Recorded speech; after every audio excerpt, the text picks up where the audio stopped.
이번 시간에는 자연주의의 대표적인 작가인 장 프랑스와 밀레에 대해 알아보겠습니다. 자연주의 또는 사실주의라고 부르는 사조는 낭만주의에 대한 비판으로 등장한 사조입니다.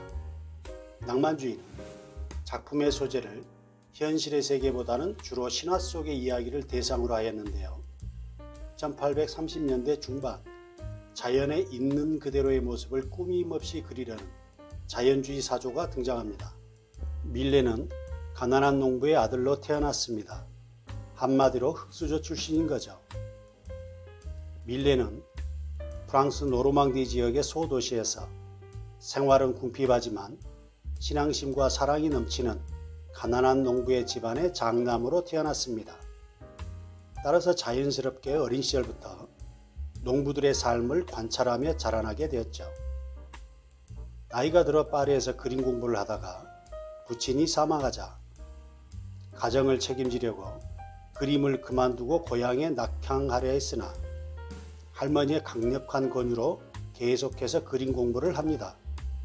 밀레는 평생 가난과 사투를 벌여야 했습니다. 파리의 조그마한 아뜰리에서 생활하면서 그림을 그리지만 아내까지 병들어 사망하자 극심한 생활고를 이기고자 나체화를 그리기 시작합니다. 그러나 사람들에게서 손가락질을 받자 가난하더라도 평생 나체화를 그리지 않기로 다짐하기도 하죠. 또한 할머니와 어머니의 사망 소식을 듣고도 여비가 없어 고향에 못 내려갈 정도였습니다. 그러다 파리에 콜레라가 퍼지자 파리 근교의 바르비종이라는 농촌 마을에 터를 잡고 본격적으로 전원 생활의 전경을 그립니다. 따라서 오늘날 우리는 이 바르비종에서 작품 활동을 하였던 자연주의 작가들을 바르비종파라고 부르기도 합니다. 밀레 살아생전 몇몇 그림은 해외로 팔려나가기도 했는데요. 밀레 사망 후 그의 작품이 재평가받자 프랑스 르브르 박물관 측이 거액을 들여 밀레의 그림을 해외에서 사올 정도였습니다. 밀레의 작품 세계에 대해 알아보겠습니다. 밀레는 주로 가난한 농민들의 노동하는 모습을 그렸습니다. 즉 밀레를 포함한 자연주의 작가들은 미술의 주제를 과거의 고상한 인물에서 노동자 농민으로 변화시킨 거죠. 따라서 당시 사람들은 밀레의 작품에 큰 관심을 보이지 않았고 오히려 사회주의자라는 의혹의 눈빛을 보내기도 했습니다. 자연 속의 노동과 경건한 신앙심을 표현한 밀레의 농민화는 당시 개척자 정신이 팽배했던 미국에서 극찬을 받았고 미국 수집가들이 밀레를 만나려고 직접 찾아오기도 했습니다. 밀레는 1875년 61세의 나이로 사망하는데요.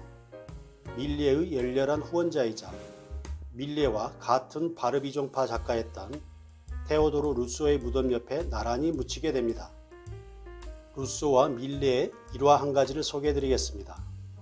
하루는 루소가 밀레의 그림을 살 사람이 나타났다면서 돈을 주고 그림을 가져갔는데 나중에 보니 루소의 아뜰리에 밀레의 그 그림이 있었던 것이었습니다.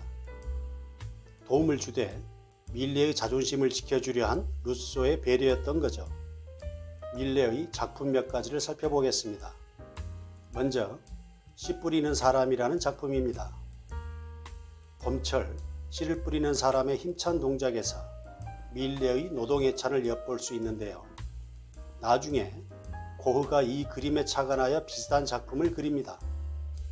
밀레는 고흐의 초기 시절 작품에 많은 영향을 줍니다. 고흐가 그의 동생 테오에게 보낸 편지에서는 아버지 밀레라고까지 언급할 정도였죠. 다음은 많은 분들이 잘 아시는 이삭 줍는 사람들이라는 작품입니다. 단순히 이삭을 줍는 세 여인의 모습을 표현하였는데 당시 수확물은 지주의 것이었고 추수 이후에 남겨진 이삭은 농민들이 가져갈 수 있었다고 합니다. 작품 뒤쪽에는 멀리서 말을 타고 이들을 감시하는 지주의 모습을 볼 수 있는데 작품 전반에 흐르는 평화로운 수확 풍경과 대비됩니다.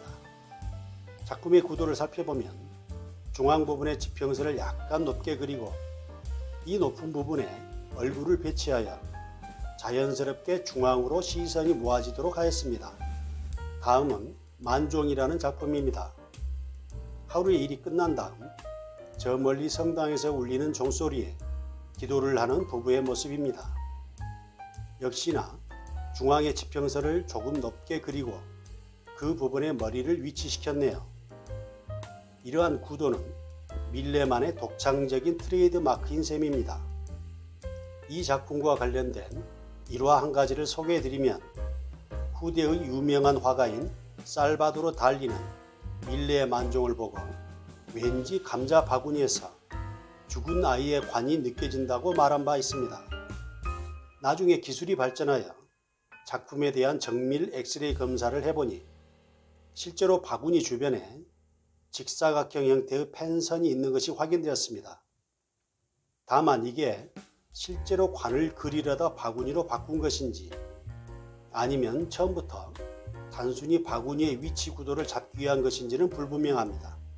다음은 양치는 소녀라는 작품입니다. 역시 중앙의 높은 지평선과 그 지평선에 위치한 소녀의 머리를 확인할 수 있습니다. 밀레는 나의 강령은 노동이다 라고 말하기도 했습니다. 따라서 오늘날 우리는 밀레를 농민화가라고 부릅니다. 밀레의 다른 말을 소개해드리면서 이 시간 마치도록 하겠습니다. 감사합니다.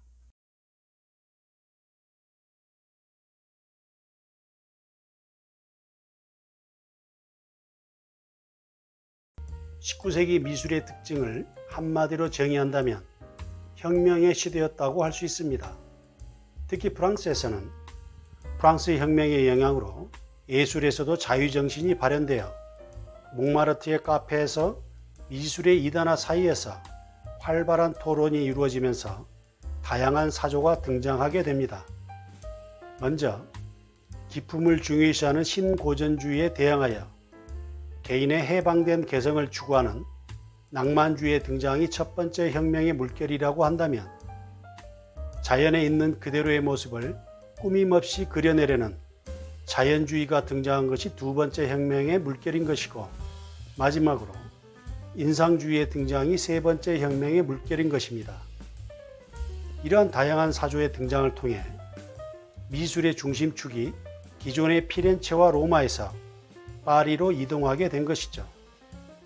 자기와 다른 다양한 생각을 인정하려는 태도, 끊임없이 새로운 무언가를 추구하는 사회 분위기가 드디어 파리를 예술의 중심 도시로 만든 것입니다.